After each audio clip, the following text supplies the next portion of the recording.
name is Michael Burgess, also known as Young Hunger. We're continuing on interviewing the most successful young entrepreneurs that Northern Ireland has to offer. Today we are privileged in finally being able to nail down this interview with the most distinguished gents outfitters in the city of Belfast, and is en route to conquering and becoming one of Northern Ireland's top DJs. That man is the one, the only, Mr. Chris Suitor. Let's go find him. How's everyone doing? So I'm sitting here with the man himself, Mr. Chris Suitor. You're a hard guy to get, Chris. Do you know what? I have many plates spinning currently, Maggie, but they're all still spinning, which is category. Glad to be here. Yeah. Proud to be doing it with you. Appreciate spending an hour of your time because, you know, hard to get guy.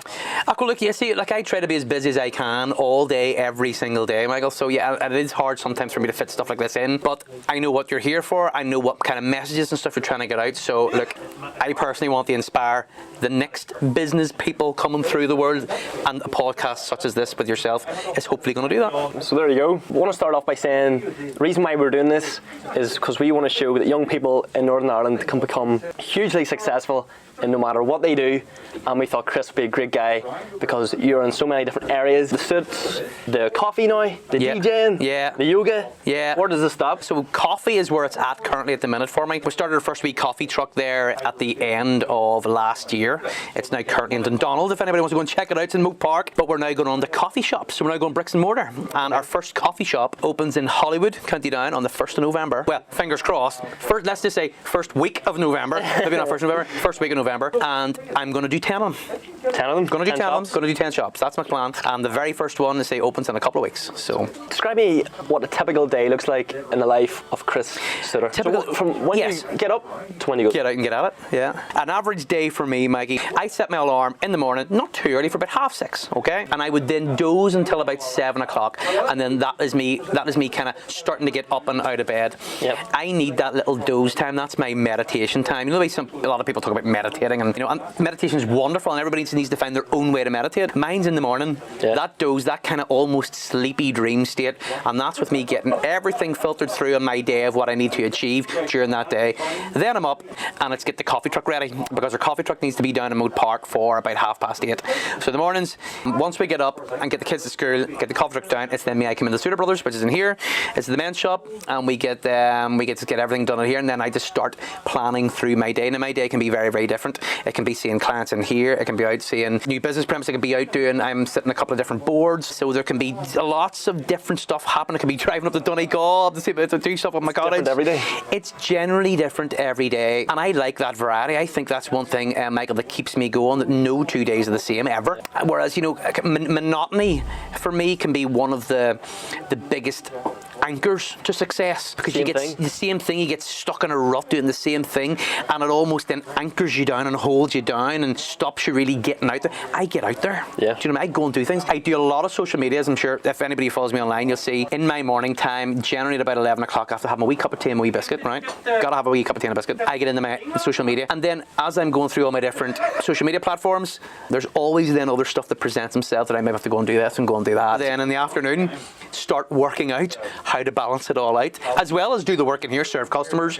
design suits, do marketing. I have to then be able to do that too. Thankfully, we've got a great team here. My big brother and Reese and Jim and Drew and stuff like that. So in here, this wee shop is really good at running itself at the minute, which is wonderful. So what would get you up in the morning?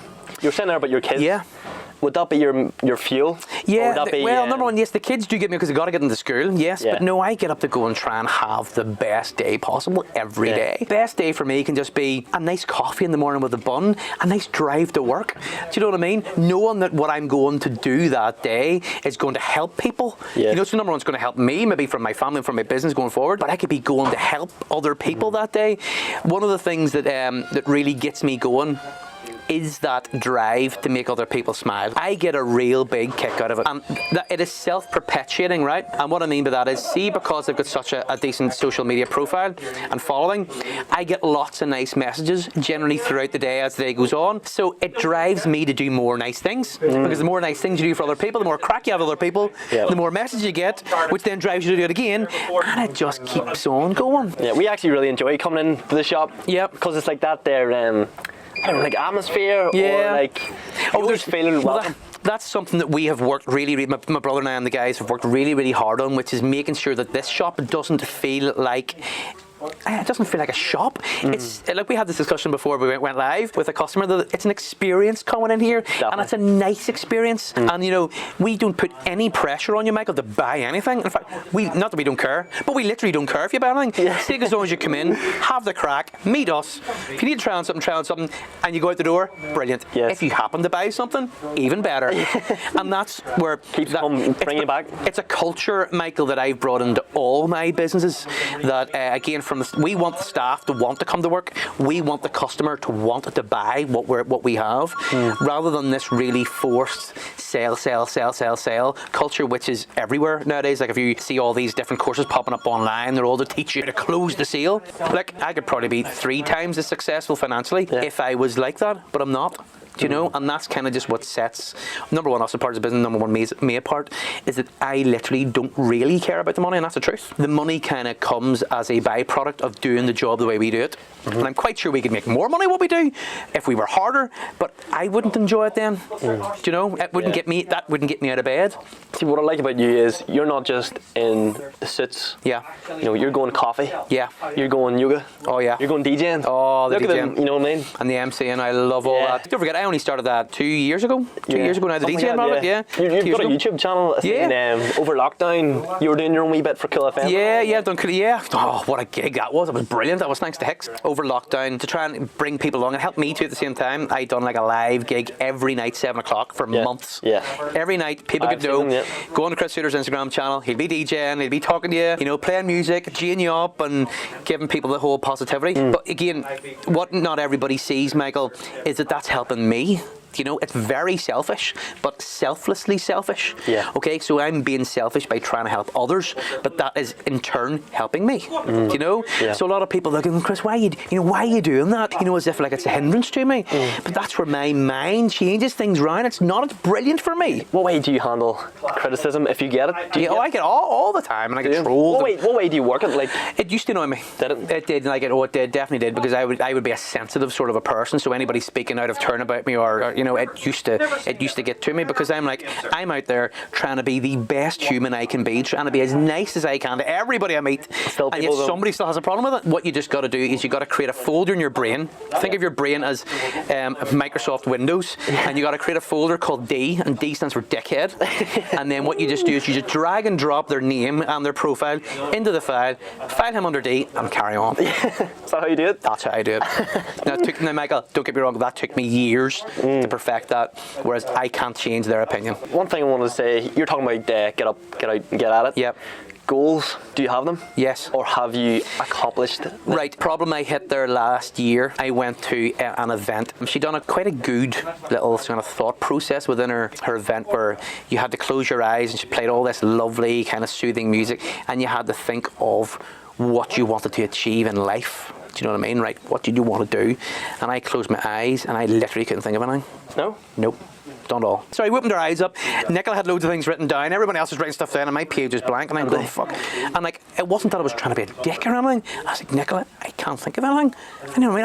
I've got everything I want. I've done everything I want. That's pretty unheard of. I know, I know. But again, it's not that I set. You know, other people set goals. You know, they want to fucking be an astronaut and fly to the moon. Yeah. I didn't. I set myself goals I want to achieve, and I hit them. But then Nicola says, "What about Donegal?" I was like, "What do you mean? Says, did you not always say you wanted a place in Donegal?" I was like, "Yes." Suitor Cottage, isn't it? Suitor Cottage. Yeah. So I got the pen out, and one, type C goal, one, cottage in Donegal. Right? 1 year later, done. Got my cottage in Donegal. So I'm back to having no goals. Yes. Hence the coffee shop.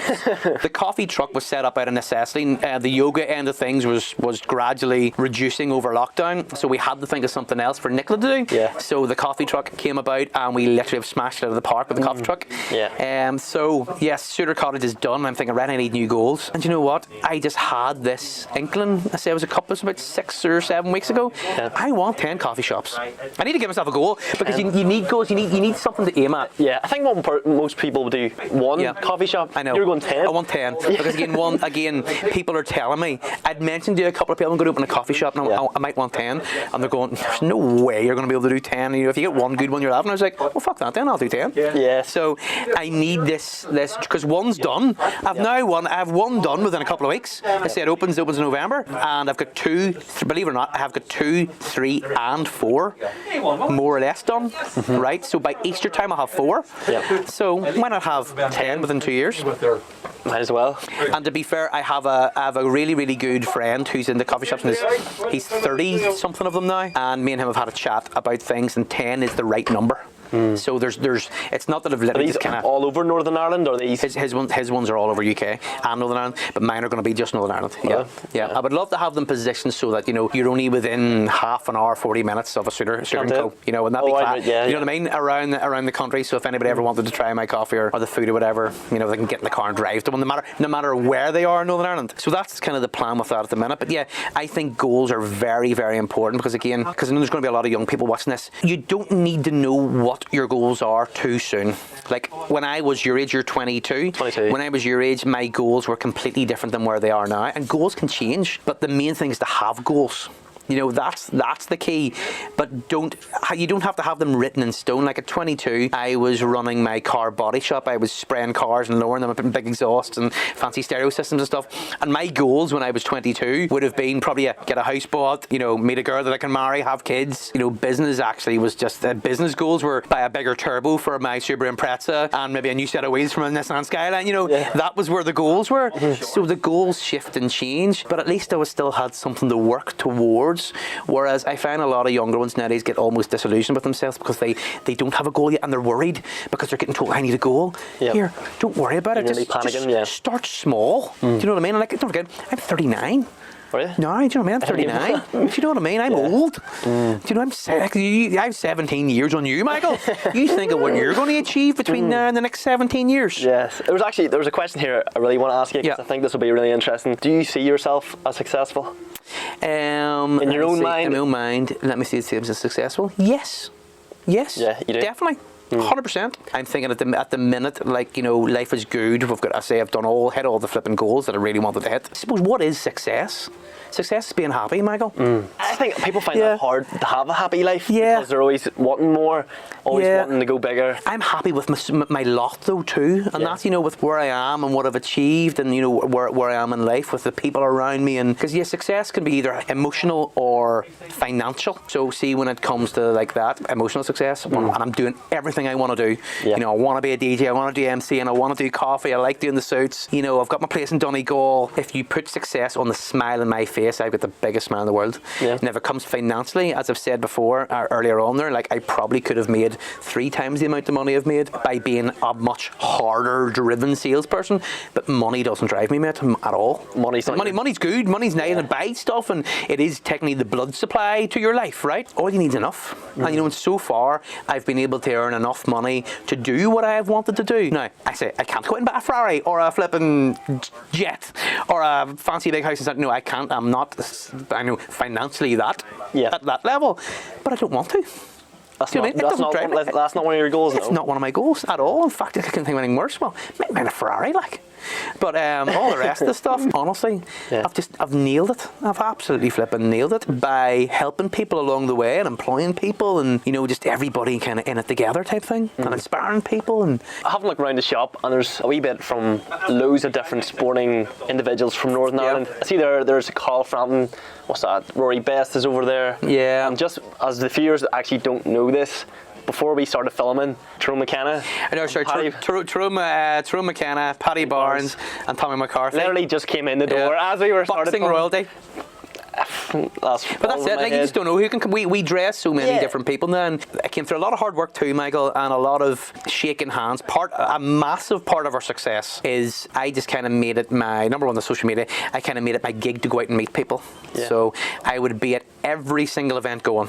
No matter what it is. No matter what it is, I went to every single event and I was out shaking hands. It wasn't even that I was handing out business cards, I was what I call shaking hands. So all of a sudden, say I'm at a formal event and there's Rory Best over there, I will make it my mission that night to go and introduce myself to Rory Best and say, hi, I'm Chris Suitor, Taylor, blah, blah. If you ever need anything, Rory, give us a shout. That is how the vast majority of our celebrity customers came to this business. With me meeting them at an event, shaking their hand, them hopefully liking me as a person, and the crack, because I'm very affable that way. I can get on with people very quickly. We cultivated then those relationships, and then what happens is once a certain celebrity or sports star sees like Carl Frampton coming here. Oh, here, well, if Frampton goes there, I'm going to give him a go.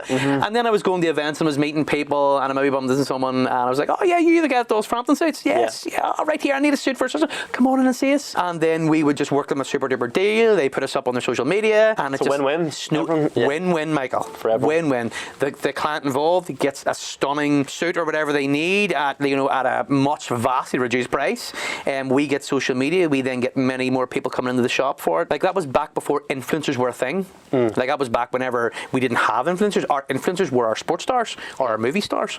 Now all of a sudden you have a wee random girl from up the west who maybe has more of a following than Rory Best. Do you know what I mean? It's became a crazy world. Like, so see, if you want to get your brand out, influencers are a huge in fact probably the biggest marketing tool available at the minute, and they're just regular Joes like me and you, and they've just built up a social media following. I'm really good at content.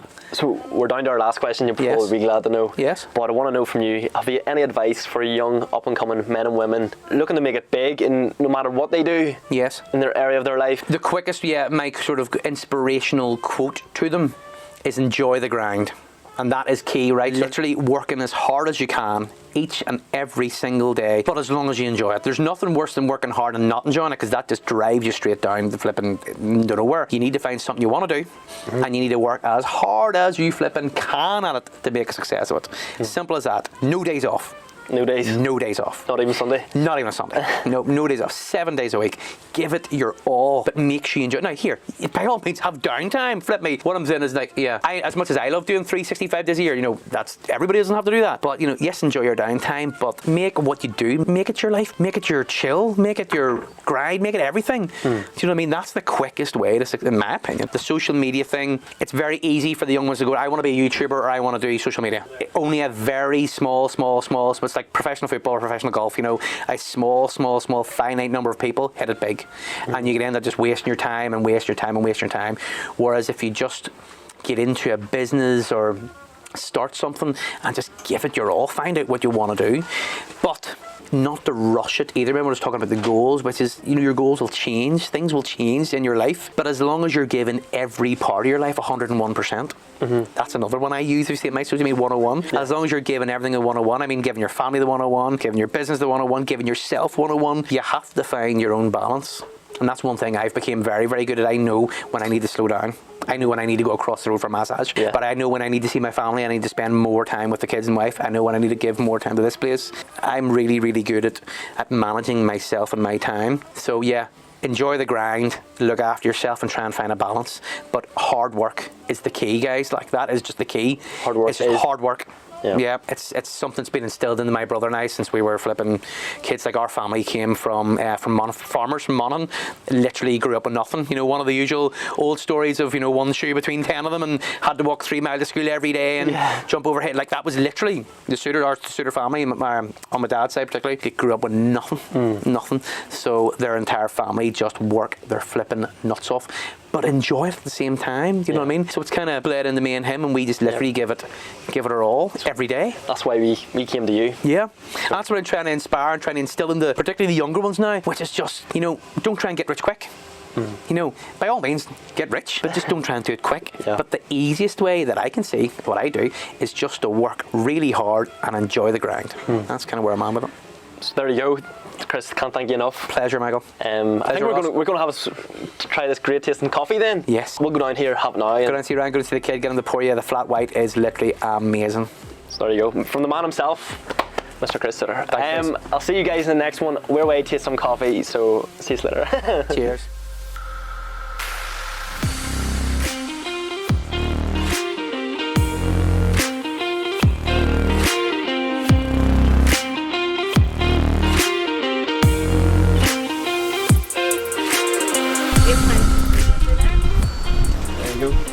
Thank you. Enjoy. You look good. See you later. It is. Thank you. Cheers.